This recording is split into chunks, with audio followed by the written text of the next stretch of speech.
The British Parliament dealt Prime Minister Tony Blair a major political blow on Wednesday, sending his anti-terrorism bill down to defeat.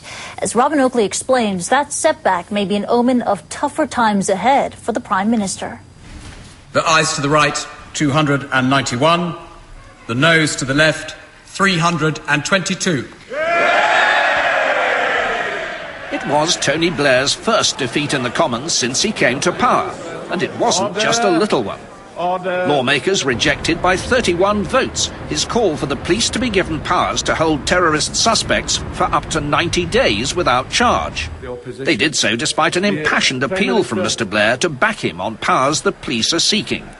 We are living in a country that faces a real and serious threat of terrorism.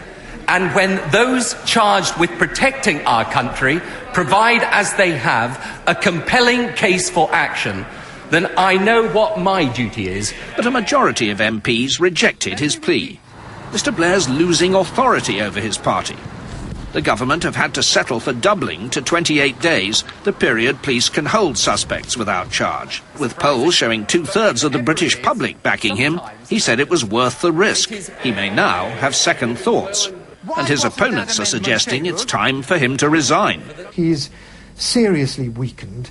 And I think this is bad for the country, that to have a weakened Prime Minister. I think the time has come for him to consider his position. Mr. Blair's authority began seeping away the day he announced that he wouldn't fight the next election, with many starting to look to his most likely successor, Gordon Brown. Many of his own MPs are rejecting his planned health and education reforms. His cabinet ministers have squabbled openly about a proposed ban on smoking in public. And his judgment was questioned too when he brought back the loyalist David Blunkett to his cabinet, only to see him forced to resign again. Ministers are consoling themselves. The police will now be able to hold terrorist suspects twice as long as they could before. But while Mr. Blair hasn't been terminally damaged, he has been heavily wounded. He'll now face a struggle to push through his reform programme.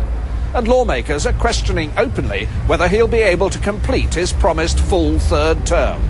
Robin Oakley, CNN, London.